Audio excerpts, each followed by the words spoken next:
Welcome back to the Budget Hawk channel. Today we're going to go over a budget for teenagers, 14 to 18. They're still living with you, they haven't moved out, so it's just a way for teenagers to learn how to manage their money. First of all, I want to go over some of the stuff. I live in South Dakota. So in South Dakota, you can start working and driving at 14. Okay, so it's limited jobs and hour. You can only do limited jobs and only a certain amount of hours. You can also drive at 14. Here in South Dakota, if you are,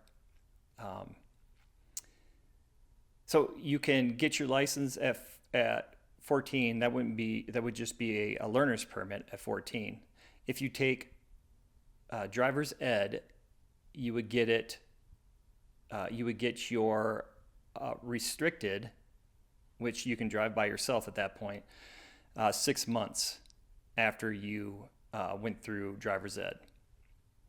Otherwise, if you didn't do driver's ed, once you took the test at the DMV, then you would have 9 months before you can get your restricted license.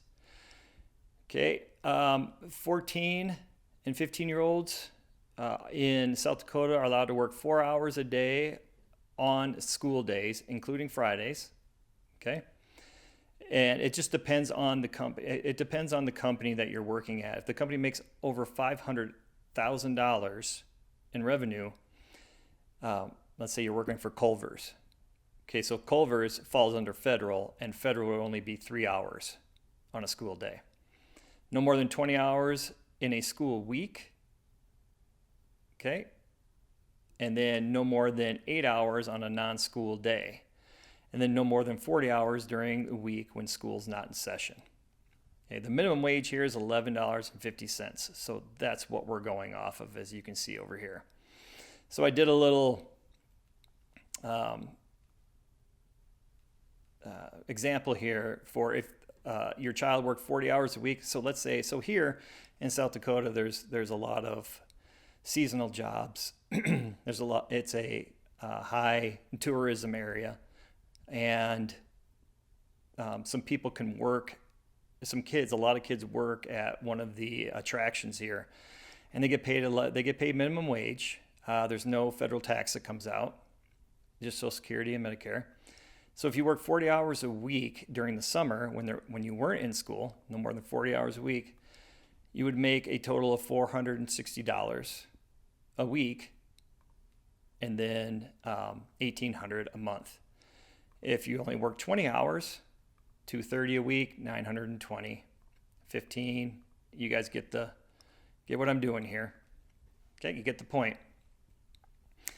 So we're going to come over here. So we're just going to assume that your child, at least here, every state's different. Okay, so every state's different. A lot of states, they don't allow you to start driving till you're 16 or even start working till you're 16. So I guess kids are, I guess you can look at it one way or the other, that they're lucky to be able to work early and drive early, or that could be a distraction for school and whatnot. So I can only go off of what we do for our kids. All of our kids have worked at 14, and they all got their license between 14 and 15 years old. So it helps out a lot when they can work and then drive themselves. So I know a lot of areas a lot of states you're not gonna be able to do that. So it would be the parents' responsibility to take their kids to work all the time. So nobody wants to be driving their kid probably 40 hours or maybe even 20 hours a week to get to work. So you would have to look at this and talk with your children about it and see what fits best for your family. So I just listed some items here that teenagers would want to maybe save for or maybe want to spend money on. So we have a car. A lot of kids want to save up for a car. They want to buy a car. They may have to pay off a car. Maybe they bought, like one of my children bought one of our cars off of us, and they pay us back. Car insurance. And these are all up to the parent and what they want their kids to pay for. So we have our kids pay for their cars. We have our kids pay for their car insurance. They pay for their gas. They pay for their phones. They pay for their clothes. And well, actually, they pay for all of this stuff. Now that I think about it, if they want any of these things, they pay for it. So like my daughter, she was 14 and she worked at this attraction that I was telling you about here, and she worked during the summer and she was making good money, and she saved almost all of it. She bought a $500 car from her sister. That her sister bought a new car, and so she bought her car for $500, and so she had so much extra money that she saved up, and she is now not working until she turns 15 because the season's over. And so she has like $4,000 or $5,000 in her savings account that she uses to pay for her gas. We haven't had her pay for her car insurance or phone yet, but that's coming when she gets another job. And so she'll be responsible to pay for the car insurance, gas, and phone, and then all these other things that she wants. And so I've had 3 of them do it. I have 4 kids. I've had 3 of them do it so far. None of them complain. They've all been willing to work. They've all been willing to pay for these things. It teaches them, in my mind, again, no judgment. If you pay for all of your kids' stuff, I don't really care. Every family's different and what they want to do. But for us, it worked great to instill responsibility in them, to be able to have the ability to be able to budget, to know what money they have and know what they can spend. And so it's done them really well, and it's got them in the workforce sooner so that they can learn to work hard, because that's what they're going to be doing all the way up until they retire. So the majority of their life, in my viewpoint, is going to be spent working.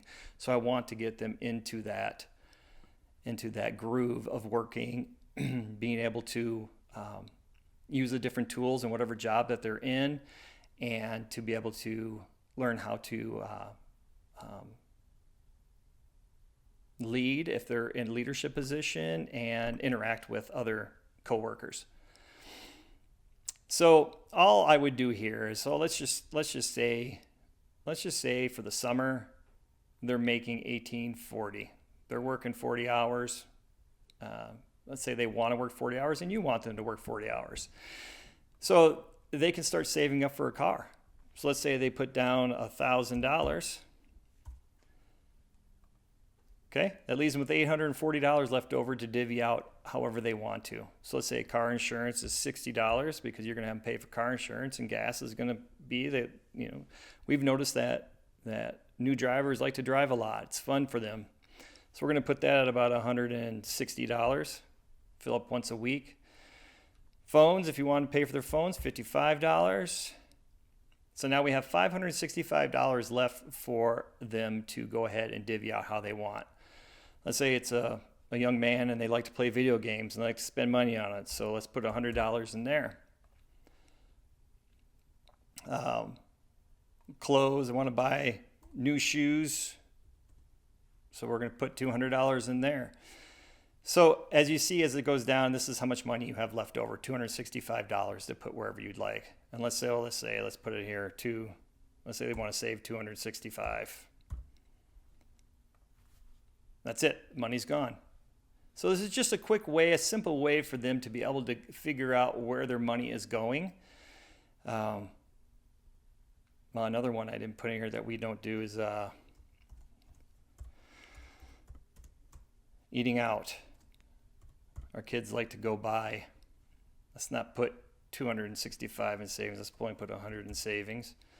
And let's we go down here and let's put in, $165 for eating out. They like to eat out.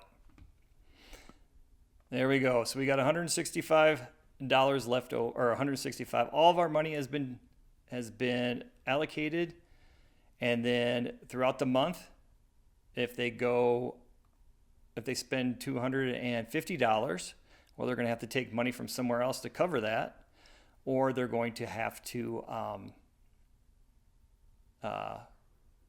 they're going to have to cover that. Or let's say they get to eating out and they spend $155. Well, now they only have $10 left. So they know this. They can't spend more than the $10 that they have left over. This is just a quick way to show teenagers how to budget their money. All right, I hope you enjoyed. Thank you.